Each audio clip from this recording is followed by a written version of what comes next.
So my name is Mary Rilhan and I work with Enable Ireland's National AT Service with my colleague Julianne Bergen. And today we're just running this webinar around assistive technology for Alzheimer's management. So like I said, just to let you know, this is being recorded. So if you want to keep your cameras off, that's quite okay. And we will be sending out the recording and the presentation early next week. So just to get started, what we're going to do today, I suppose the objective of this webinar is to understand the role of AT in Alzheimer's care, have a look and explore some of the current technologies that are out there that might be useful. And then we're going to look at the challenges that a person with Alzheimer's might present with and learn how to match some of the assistive technologies to those challenges.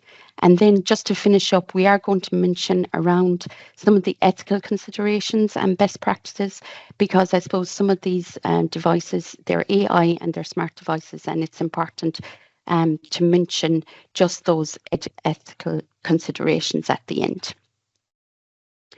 So what I'm going to do first is I'm just going to mention what is Alzheimer's. So we know that Alzheimer's, it is a progressive neurological condition, and we know that it affects people's memory, it affects their thinking, their behavior, it can also affect their language and the ability to carry out just those daily tasks of everyday life. We know that Alzheimer's disease is the most common cause of dementia. So Alzheimer's accounts for about 60 to 80% of dementia cases. And dementia is the name, I suppose, for a range of conditions that causes ongoing damage to the brain. So that's just given us a starting point of what is Alzheimer's. Then we look at the common challenges that people experience when, I suppose, at some of the things that might be most prominent at the start, things like memory loss.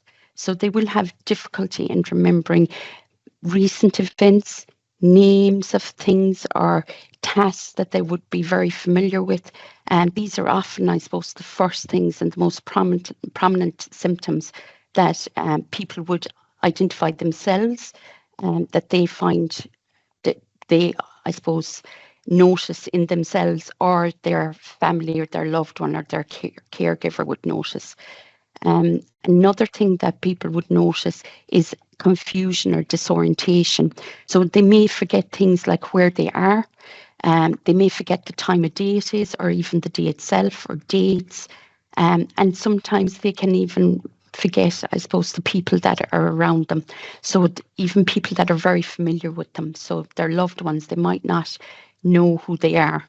And this disorientation and confusion can be very upsetting, and it can make a person very anxious. And you might hear a person saying that they want to go home. So they might think that they're in the wrong place, and they'll try and go home. And this thing can lead to wandering, where they'll wander off, and they're not sure where they are or where they're going.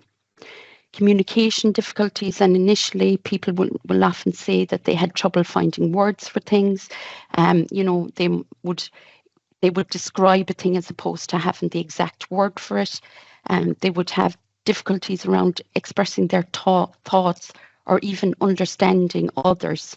And you would often hear a person saying that, they pulled back, or a caregiver might say they pulled back from their social activities. And that is usually because of those communication challenges they would experience. And they'd be fearful maybe that they'd say the wrong thing in a conversation.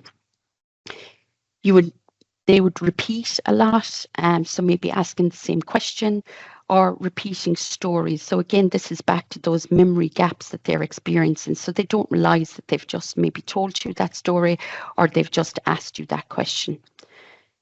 And you would often see then concerns around safety. So they would have, part of the condition is poor judgment or poor problem solving.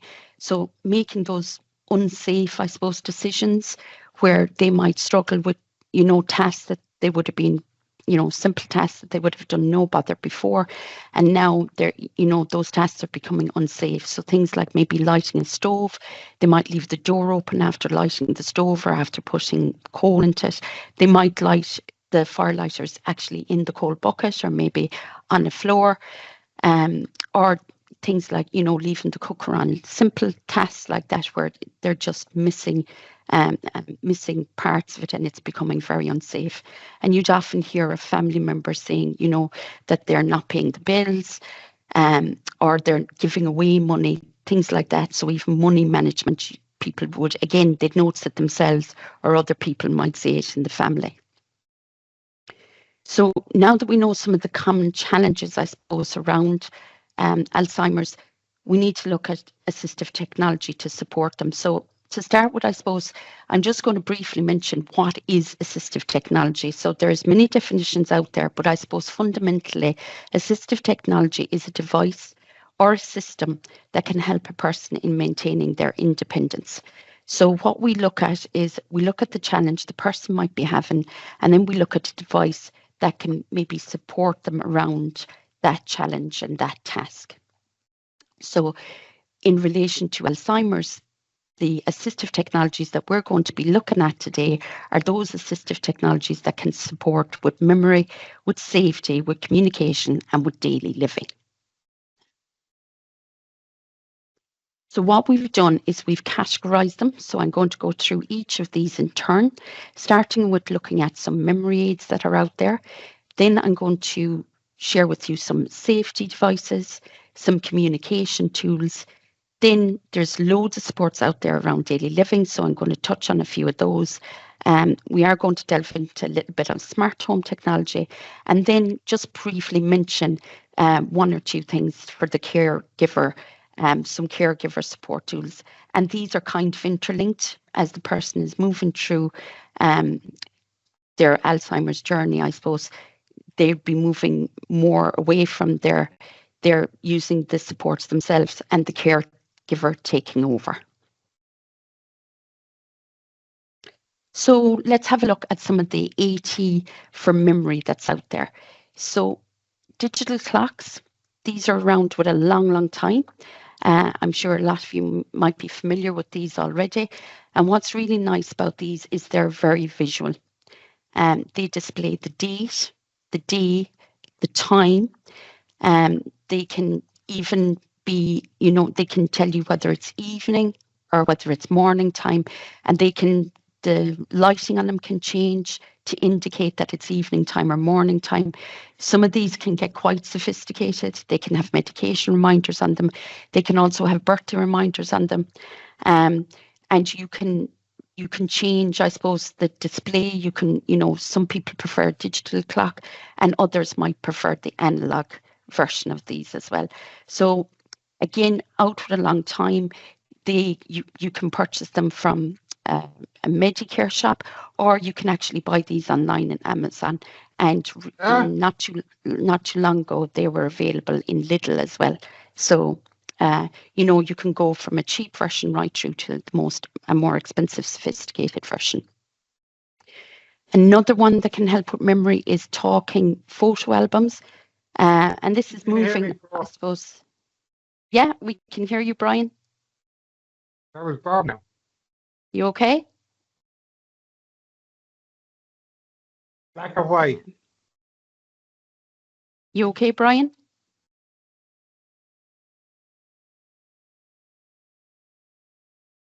So your talking photo albums, like I just mentioned there, so they are moving in a little step up from a regular photo album, as in these are albums that are often battery operated. Each page on the album has a record button and a play button. So the person themselves can record the memory attached to that photograph, or a caregiver can do that. And then when they're going through the album, they can press the play button and they can hear back the memory around that photo. I suppose these are used, these can be really helpful when trying to evoke those memories for the person. They can also be really useful as well if you want to set up a sequence for a person, maybe on how to use the washing machine. So you can have a step-by-step in these photo albums, and it's recorded the step-by-step with the picture on how to use a washing machine, just for an example there. Then you've got little devices called talking tiles. again around for a long time, and these are a small recordable audio device. And so basically you can record up to 80 seconds of speech on these. You can put sound effects in them, or you can add music, and then when the person comes along, they just hit the tile and they can hear that recording. You can add a picture to them. You can just they have a little plastic cover on them, and you can attach a picture onto them. They can be used for lots of different things again. So like that, like from how to use the washing machine. They can be used to remind you to take for your medication, how you take your medication, or they could be, set inside a door to remind the person, to take their keys or to lock the door or remember their handbag. And again, these are relatively cheap as well. They can also be used as well, just another thing that, for naming rooms. So I suppose to reduce down reliance on written instructions, sometimes you'll see stickers on rooms like a bedroom. So if the person is losing that skill to read signs, then these can be nice as well for naming rooms. Then, I suppose, we look at what's available on our digital technology. So what has the person available to them on their phone or on their tablet? Again, lots of built-in features. So your reminders, like your iOS, your Siri and your Google Assistant on your Android devices. But also there's some really useful apps out there as well. So a Google Calendar is actually a really nice one because it's really clear. It's very easy to use. You can set up a daily schedule on it. You can time block out the different activities of the day. So for their meals or their medications, their appointments or activities. And then you can set up reminders for recurring activities. So again, medication. So if that's recurring, that can be set up. An alert then can be sent either via an email or via a pop-up notification on the person's phone. The nice thing about the calendars as well is like they can be color-coded. So a person can see at a glance what activities they have, and these can be easily distinguished then for the person. So you can have green, we'll say, for a leisure activity like bingo or maybe go and playing cards, and then you could have blue for medication, and at a glance they can see it's a nice visual reminder. And then, of course, as things progress, maybe for the person, maybe they're not setting this up themselves, the caregiver can take over, and the caregiver then can manage this remotely, and they can ensure, that they're not missing out on things.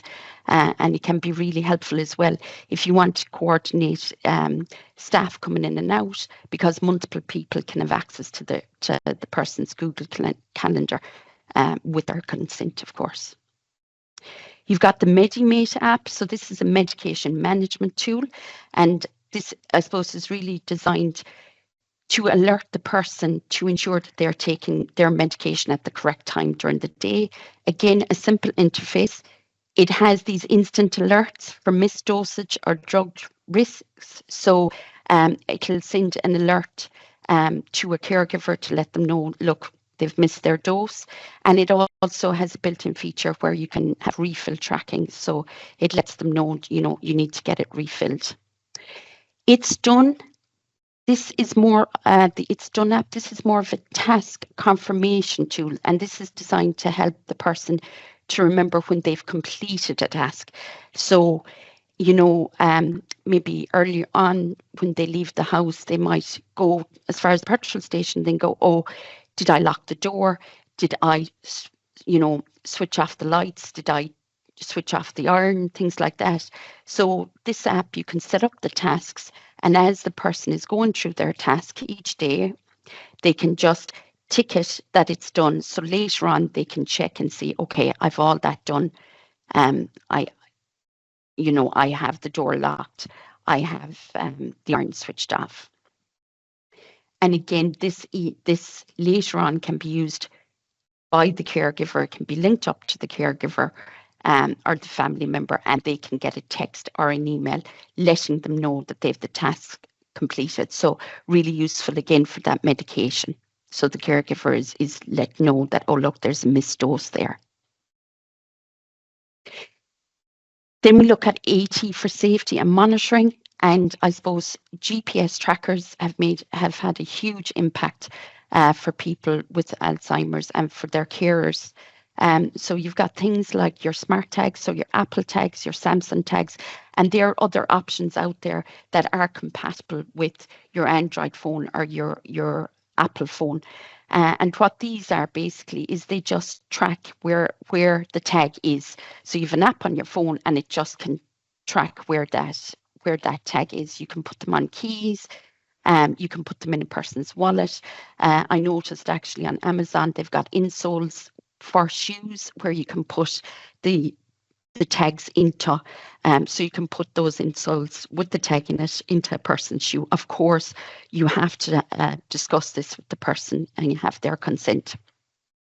There's lots of tracker watches around as well now. And of course, there are your apps on your phone, your GPS tracker app. So if the person has an Apple phone, you've got your Find My Phone, so you can see where they are. That's live location. And you have on Android phones, you also have family sharing, so you can see where your family are at any given time. Then you've got your smartwatches. So there's the tracker watch, so the Explorer. This is developed, I suppose, for kids. The nice thing about this, there's some nice features in this, is that it has GPS built into it. So you can track where they are. And you can actually call them or they can call you, but it's limited to who this smartwatch is set up to.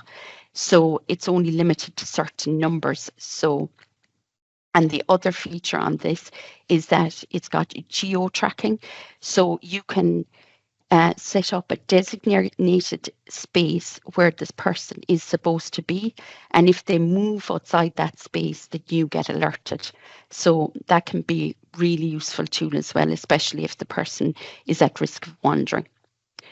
Then you've got fall trackers. Again, these are inbuilt in most of the smartwatches that are out there now.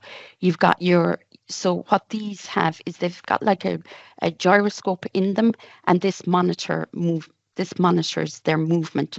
So if there's a sudden change in motion, like a fall, this is detected. And what these smartwatches do then is it triggers an alert if they detect this motion. And it triggers an alert on the screen, and it asks the user first. It says, look, are you okay?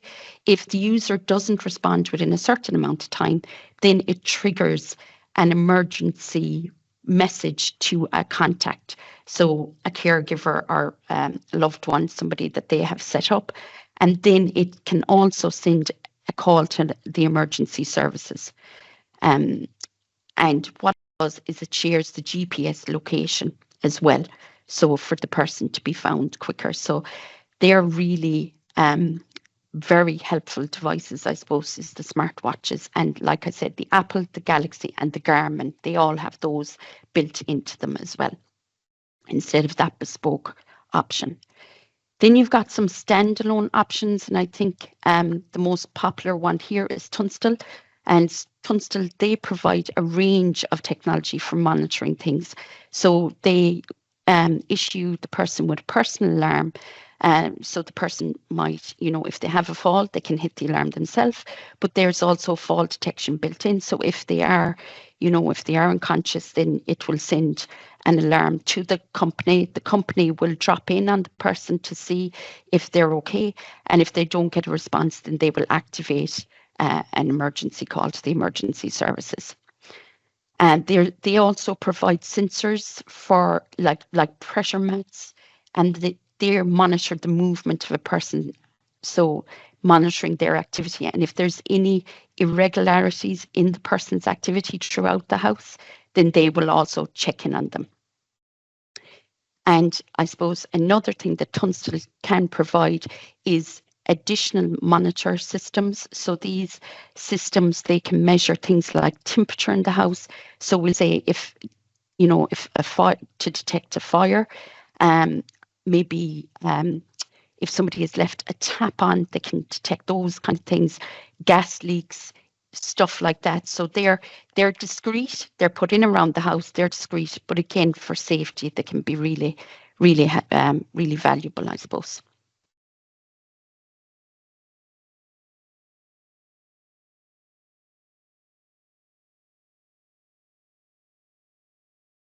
Just moving in then to 80 for communication.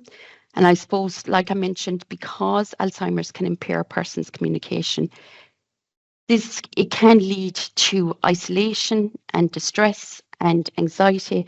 So there are lots of tools out there that can really help with keeping that connection part going. It's so important.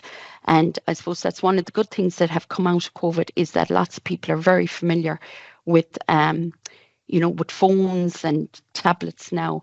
But there are some really nice specialist ones out there. Dora are, I suppose, one of the most ones that really, they've done a lot in accessibility around phones. So you can see here a Dora phone there, and what's done with this phone is it's removed all the number buttons. So removing all that, confusion of having to dial numbers. It has a very simple call button and an end call button. It has an A, B, C, and D option, and these options you put in a phone number of a person, and if you can't see it there, I suppose, but you can put in the name of the person that button is connected to. So A could be their sister, B could be their daughter, C could be their son, and so on. And all the person needs to do then is press the A button, and it can make that call for them. So that's really nice, simple interface, removing all that confusion of those numbers. Another one is this one down here, which is a house phone.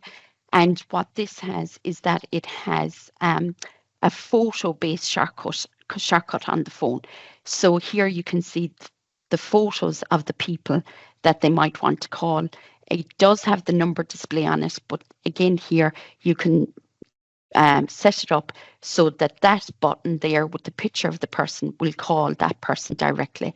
Again, it just removes all that confusion with trying to dial a number. For your mobile phones then, there's lovely interfaces that you can use. And one of the ones I'm just showing there is called the Big Launcher app. And basically what this does is it just simplifies the interface of a mobile phone, so it can reduce down that confusion and giving a person their own autonomy about making their calls. And this is what it's all about, is supporting them to be as independent as possible in their communicating with their family or their friends. Again, here you can see how simplified the interface there is. You've just got a call button, a message button, and here again you've got the SOS as well. With Apple have this built into their phones and their iPads. It's an update that happened last year with their iOS 18 update. So check your settings to see if the update is there, and look for assistive access under the accessibility features on the Apple phone or the iPad. And once you set this up, it does the exact similar to this Big Launcher app. It just simplifies the interface, and you can set up how many numbers they can call, and it looks just really, really, I suppose, just makes it look a lot easier, reducing down that confusion again. And then, of course, we've got our video calling assistants, so our Alexas, our Google Homes, and again, these voice assistants, especially the Alexas, they have screens on them now, and really nice, very simple. The person can just ask Alexa to make a call to their loved one, to their daughter or their caregiver, which is really, again, nice and simple. And then you've got your WhatsApp, so making WhatsApp calls. But again, to reduce down that complexity of going into WhatsApp, you can create a shortcut on the home screen, and that will just dial through then to the number that you've set up for. Moving on then to 80 for daily living. So you've got your automated pill dispensers. So these are automated pill dispensers, I suppose. They're a device. They're designed to help the person manage their medications. It automates the process for them, so it gives them the correct dose at the right time. And this does reduce, I suppose, the risk of missed doses or overdosing or any confusion, I suppose, around the medication. These can be set up by the caregiver or the chemist, and you can get these that they can actually take up to 90 days of multiple medications. So if they're taking a few medications a couple of times a day, you can get these for up to 90 days. So the way they work is they're programmed to release the pill at a specific time. Some of these have an audio or a visual or a vibration alert to alert the person that their pills are ready. They can have personalized voice prompts on them to call the person, and some of these are smart as well, as in they can notify the caregiver if the dose has been missed. Moving into smart lighting then, so we've loads of motion activated night lights that are out there. So these, I suppose, are really good to prevent falls at night because they can illuminate pathways if the person gets up at night to go to the bathroom. So again, preventing falls. Then you've got your timed light systems, and there's research gone into the rhythm between daylight and nighttime for people with Alzheimer's. So these timed lighting can be really helpful for that, because you can have these lights coming on, a bright light during the day to promote alertness for the person, and then a dimmer light in the evening time set up so that it can signal to them that, look, it's time to wind down, and just reducing down that agitation or those sundowning symptoms that we might see. And again, having sensor lights in places like your wardrobes or your kitchens or your bathrooms, these can allow the person to do the tasks like dressing or making their cup of tea without needing help to switch on switches or finding the switches. TV remotes, they can be an issue for people. Again, they can be quite confusing. There's a lot of buttons on them. This one here is called the flipper. Dora do them as well. And you can see here, this just has 3 main functions. So your power on and off, your channel up and down, and your volume up and down. Again, just eliminates that confusion of all those buttons. You can program in their favorite channels, so you can get rid of all those hundreds of irrelevant channels that they probably don't watch anyway. Again, talking to them as well about which ones they want to watch and which ones they want to keep or get rid of. Tile stickers. So these are like little item finders. So they're little compact things. They attach with a little sticker. They're a Bluetooth tracker, and they're designed to help a person if they've misplaced any items around the house. So like your remote control, your glasses or your keys. And what they do is they emit a little ringtone to let you know where the item is. Some of these, they're smart as well, so you can locate them on a map. You can see a little map.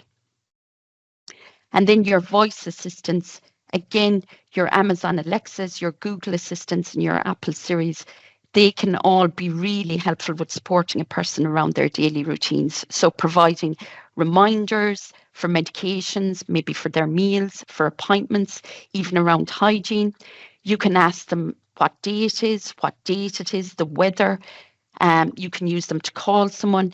And I suppose some of the nice features around these voice assistants is that, you know, those cognitive stimulation things that you can do with these now, like the quizzes, telling jokes, even those memory exercises, they can be really beneficial, as well as things like maybe reading books, podcasts, and then playing a person's favorite music, because music and memory, we know, are very much connected. So playing maybe somebody's music from the past, music that they liked, it, you know, might help with relaxing them.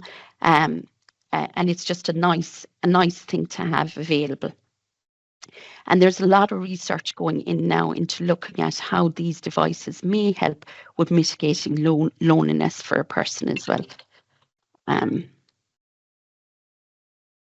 These can also, I suppose, these devices, these assistants, they can be also controlled by a caregiver.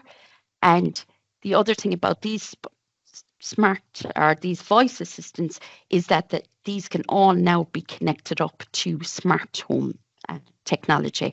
So moving in then to your smart home technology, there are loads of smart home technology to support a person for various different tasks around the house. So things like doorbells. So these are really good for safety because for two things. So for the person themselves, um, they can see who's at the door. They can decide whether they want to leave them in or not. Um, for the caregiver, they can send an alert if the person has left the house. So they can send an alert to the caregiver to say if a door has been opened or if there's movement detected. Also for the caregiver, if there's somebody calling to the house, maybe selling a product, then the caregiver can monitor that because they will get an alert and they can talk to the person and say, look, we don't want double glazing windows today, or um, you know, Sky or whatever it is. So they can take over and say, look, there's nobody at home. So again, it gives that second layer of safety and security. Sockets and lights. Again, the person, if they're having trouble with finding the light sockets or the light switches, they can ask the smart assistant to switch on the lights. They can also be scheduled, again, timed on an app so they can switch on at a certain time in the evening for the person. They can change the, the color of the lighting for them, things like that. Your heating, again, can be set up and timed all on these smart technology devices. Even your blinds, opening, closing your blinds or opening, closing your curtains. Your fridge, it can tell you when there's a smart fridge, can tell you when the food is starting to go off. It can also generate a shopping list for the person.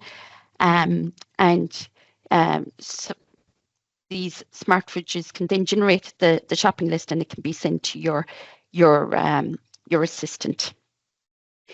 Your vacuum and floor cleaners. And I think for a person, maybe some of these skills, they're not able to do them anymore. So it's really nice to have that autonomy over around being able to clean your own home. And that's very important for people. But I suppose the secondary benefit of these vacuum and floor cleaners is if they have PA assistants coming in, then those PA assistants aren't wasting their time, I suppose, doing that cleaning and that vacuuming. That's all been done. So the time then can be used for something, that the person might want to do. You have, with these home assistants, then you can do a thing called creating routines. So what that means is you can create a routine on an evening. So where we'll say the blinds will close automatically, maybe a certain music will come on, the lighting will dim, and the heating might come on. So all these will all happen together because you can create a routine. So you don't have to do nothing, or the person doesn't have to do nothing. That all happens automatically. And then finally they have these feature called a drop-in feature. So this feature is you can drop in by voice, Alexa. These are with Alexa devices in particular. You can drop in by voice and you can talk to the person. Or if the person has an Alexa screen device, you can drop in by video. So they don't have to do anything. They don't have to answer it or anything. You can actually drop in. Just with these, I suppose, for a person with Alzheimer's, it would be important to talk to them about this, because with this particular feature, if they hear a voice and they can't see somebody, it can be quite disorientating and upsetting. So just, depending on where the person is, that can be a really useful feature, again, from a safety perspective. So then for caregivers, I suppose there's lots of AT that I mentioned there that can double up for the caregiver as well. Those monitoring systems and those monitoring systems, they can be very helpful. So like I was saying there, so all your assistants, your applications, your apps that can monitor, monitor movement of where the person is, monitor whether they're taking their medications or not, monitoring where they are. I suppose the key thing with all of these is Wi-Fi. So if you are using cameras or any of those Alexa devices, the person themselves will need good Wi-Fi just, I suppose that's one of the things. And the other thing then is, of course, the tunstall systems. They're they're very popular, I suppose, and they've lots of features as well. So you can use that listening feature, or they have video features as well. The alerts and the scheduling apps. So I just mentioned those there. So alerting the caregiver, have they taken their medication? And then the caregiver being able to schedule things for the person, being able to schedule maybe their leisure activities, or maybe scheduling their PA supports.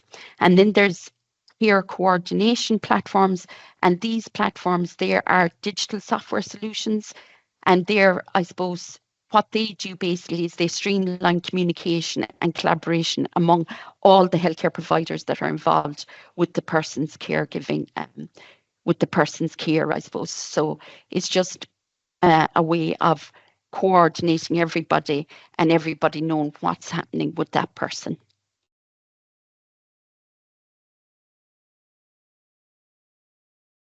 So then, like I said, just to mention a couple of the ethical considerations, I think it's really important to mention these.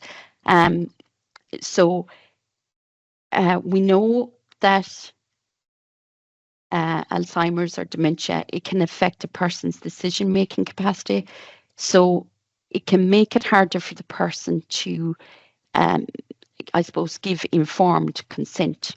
So for us, it's really important that the person is involved in all the decisions as much as possible, using simplified explanations, using easy read documentation, using any supports that are out there that can help with advocacy for decision making. That's really important. And of course, then if capacity is limited, making sure that they that their family are involved, or if there's legal representation involved. I suppose it's really about prioritizing what is that person's known will and preference. I think that's the key thing here. Another challenge with these devices, I suppose, is around smart devices. They often collect sensitive data. So, locations, behavioral patterns, things like that. So it's important for us to ensure that that data is stored securely. As in any of these companies that we're purchasing from, just check their privacy protocols to see, are they complying with, Ireland's GDPR regulations and privacy regulations. And they should be able to, that should be up on their websites, or you should be able to get it by, dropping them a quick email. And finally, I suppose the other challenge there is GPS trackers and cameras. These can feel intrusive or controlling. So again, it's really important talking to the person, explaining to them, look, why we want to look at this as maybe a support for them, for their safety, and really, communicating the reasoning behind it.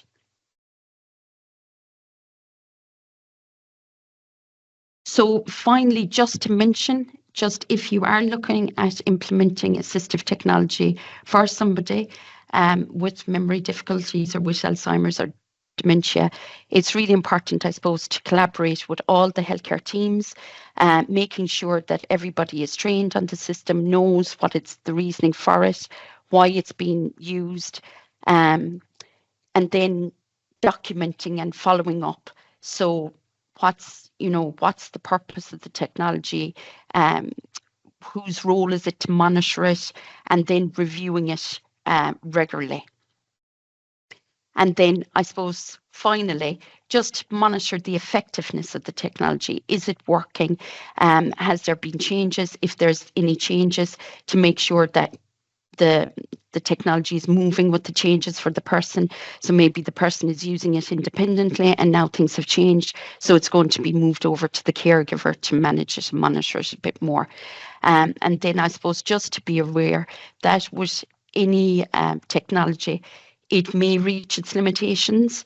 So other care options may need to be considered. So thank you very much.